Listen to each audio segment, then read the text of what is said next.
Halo semuanya, selamat datang di Praktikum Time Series Econometrics. Di minggu ke-8 ini, kita akan belajar mengenai Impulse Response Function dan juga Forecast Error Variance Decomposition atau FEVD. Nah, seperti biasa, sebelum kalian masuk ke praktikum, masuk ke kelas praktikum, kalian boleh download modul, data, dan segala macamnya di link yang ada di sini ya, teman-teman. Oke, kalau gitu kita langsung aja nih lanjut ke materinya ya. Nah, pertama kita akan kenalan dulu nih sama Impulse Response Function. Nah, apa sih emang Impulse Response Function atau IRF itu? Nah, pertama mungkin kita sedikit flashback dulu ya ke materi minggu lalu. Nah, materi minggu lalu kita sudah belajar untuk membangun model VAR. Jadi, teman-teman udah belajar VAR itu bentuknya seperti apa dan gimana cara membuatnya gitu kan kalau di Stata. Nah, tapi sebenarnya teman-teman, kalau ditilik lagi, terdapat kekurangan nih pada model VAR, yaitu VAR itu tidak mampu melihat respons perubahan nilai dari suatu variabel, misalnya X gitu kan, terhadap variabel lainnya. Nah, terhadap variabel Y. Kira-kira seperti itu. Nah, terus, oleh karena itu, IRF atau Impulse Response Function dapat digunakan untuk menjelaskan pengaruh dari shock pada suatu variabel di suatu periode terhadap variabel itu sendiri dan variabel lainnya di periode mendatang. Nah, maksudnya seperti apa sih? Nah, mungkin masih ada yang belum kebayang. Kita lanjut aja ke contohnya nih, selanjutnya. Nah, kalau IRF itu contohnya gimana? Nah, pertama, misalnya terdapat 3 variabel yaitu PDB, inflasi, money supply, dan juga suku bunga. Nah, pembuat kebijakan ingin menganalisa dampak perubahan dari suku bunga terhadap variabel itu sendiri dan terhadap 3 variabel lainnya di beberapa periode yang akan mendatang. Nah, jadi kalau misalnya si suku bunga ini diubah misalnya dari 3,5 sampai 4%, nah si pembuat kebijakan pengen tahu gimana kira-kira pengaruhnya terhadap PDB 10 tahun lagi. Gimana pengaruhnya terhadap inflasi 8 tahun lagi. Nah, itu bisa dilihat menggunakan impulse response function, teman-teman. Gitu. Nah, mungkin ini udah ada kan contoh nyatanya, mungkin udah kebayang lah ya berarti buat apa si impulse response function ini. Nah, kalau gitu kita langsung aja lanjut ke gimana penerapannya kalau misalnya di Stata gitu. Jadi teman-teman, si IRF ini sebenarnya nggak hanya di Stata ya, di Views atau dimanapun bisa juga. IRF ini bisa dilihat dengan dua cara kali ya, bisa kita bilang gitu. Yang pertama kita bisa lihat dengan grafik, dan yang kedua kita bisa lihat dari tabel gitu. Nah, untuk grafik dia komennya seperti ini. Pertama, IRF create IRF name, di mana IRF name ini bebas ya, mau apa aja boleh. Lalu step period. Nah, di mana period ini berarti diganti nanti sama angka di mana kita pengen melihat si pengaruh antar variabel itu sampai berapa lama. Misalnya, kita pengen tahu pengaruh dari X ke Y gitu, atau kan pengaruh antara X, Y, Z gitu kan, pengaruh shock di antara ketiga mereka itu sampai 10 tahun lagi. Nah, berarti ya udah kita tulis si periode itu 10. Nah, lalu selanjutnya ada set IRF file name. Nah, ini juga bebas IRF file name-nya apa. Suka-suka aja. Nah, selanjutnya IRF grade IRF. Nah, itu ini udah pasti ya, si komennya nggak diubah-ubah. Nah, terus nanti hasilnya akan seperti ini nih. Akan ada beberapa grafik ya, sesuai dengan variabel yang teman-teman miliki. Nah, kalau misalnya di sini variabelnya kita cuma punya dua, misalnya ada consum dan juga income. Nah, pertama gitu, untuk membaca si variabel ini, gitu, kita harus mengetahui nih istilah-istilah baru, istilah-istilah baru dari si IRF dan juga VVD. Nah, istilah yang baru itu apa? Istilahnya di sini ada impulse sama response. Jadi kalau misalnya di sini bisa dibaca impulse sama response variabel. Nah, apa sih emang impulse sama response ini? Jadi kalau misalnya impulse itu adalah variabel yang mengalami goncangan atau mengalami shock, mengalami perubahan.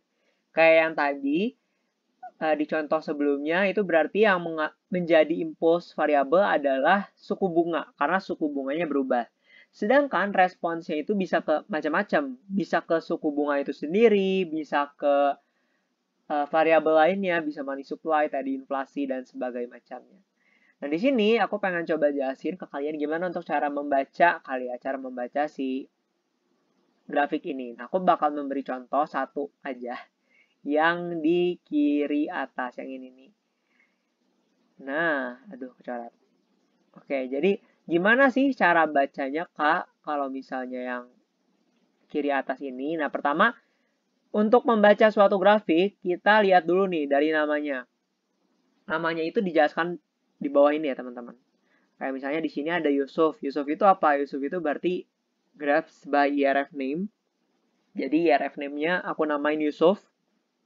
Terus di sini ada deconsum. Deconsum itu berarti impulse variabelnya. Berarti kalau deconsum berubah, nah si grafik ini menjelaskan kalau deconsum berubah kira-kira pengaruhnya gimana terhadap deconsum itu sendiri di beberapa periode yang akan datang. Kalau di sini aku ngatur waktunya itu sampai 5 periode yang akan datang nih, 5 kan.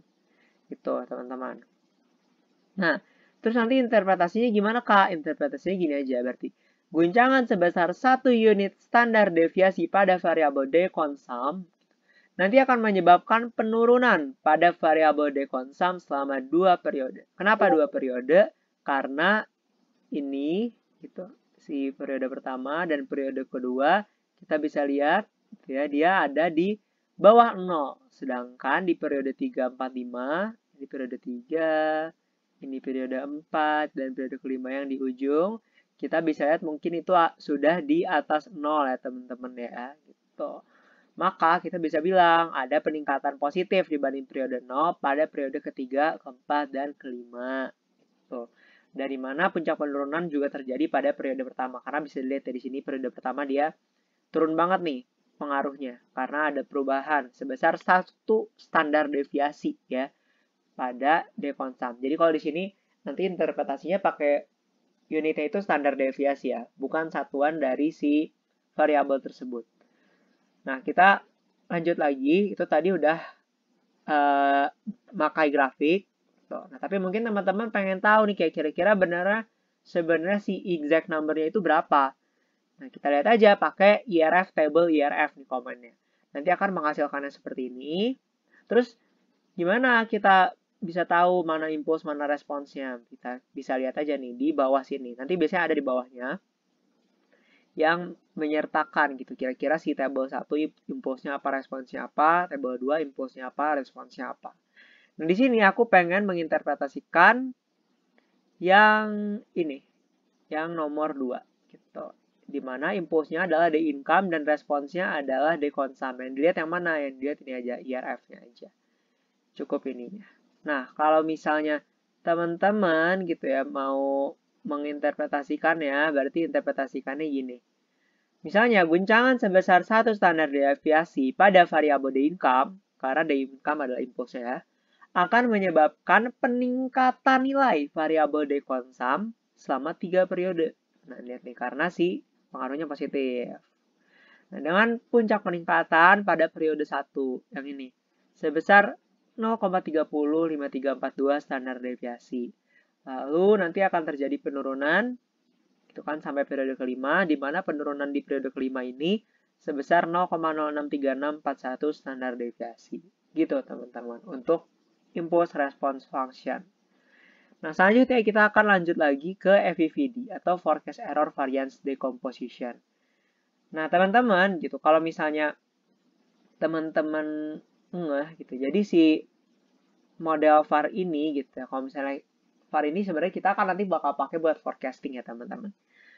Nah, dalam forecasting VAR gitu, forecastingnya itu nanti tidak akan menganggap error yang ada di luar model, teman-teman. Jadi mungkin teman-teman udah tahu kan kalau misalnya di model itu sebenarnya ada error. Error itu bisa ada intinya semua variabel yang tidak masuk ke dalam model seperti itu kan.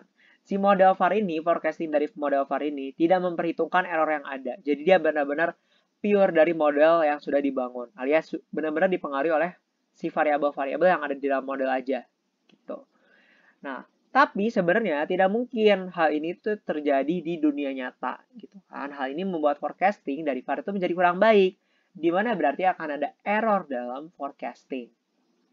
Nah, tapi VAR dapat mengidentifikasi sumber error dari forecast gitu melalui ini, Forecast Error Variance Decomposition atau FEVD.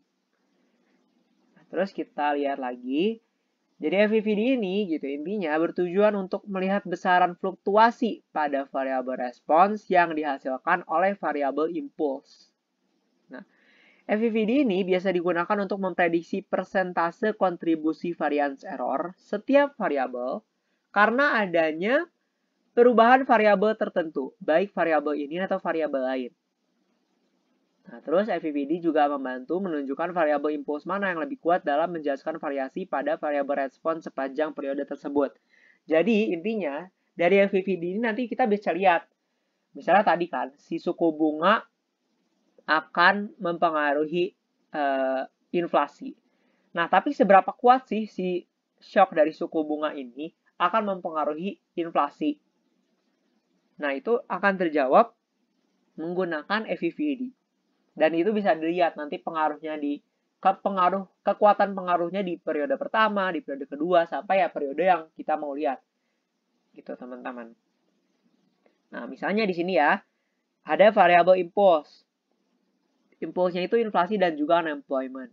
Terus responsnya variabel GDP. Nah, ketika melakukan forecast, terdapat error nih kan. Nah, dengan FEVD, kita dapat menjawab persenan porsi dari variance error dari inflasi, unemployment, dan GDP yang menyebabkan error. Misalnya, pada periode kedua, terdapat forecast error variance yang diakibatkan oleh 80 variance variabel GDP, 15% variance variabel inflasi, dan 5% variance variabel unemployment.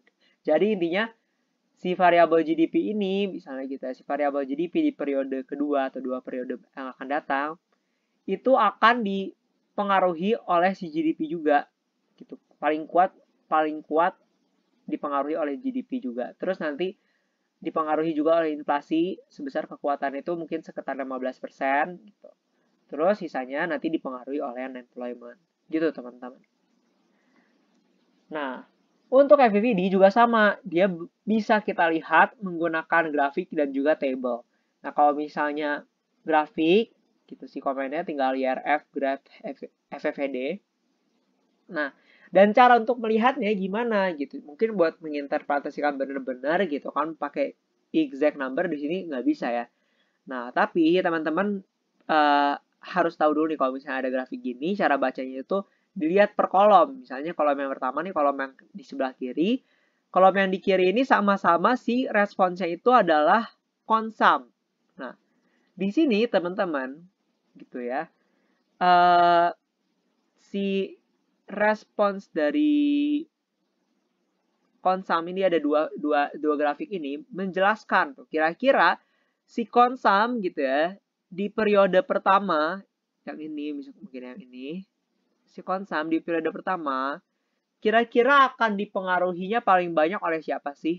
Apakah oleh si D konsum itu sendiri atau oleh D income? Ternyata kalau di sini berdasarkan grafik kayaknya si D konsum ini bakal lebih dipengaruhi oleh D konsum itu sendiri. Oleh nilai D konsum itu sendiri di periode sebelumnya.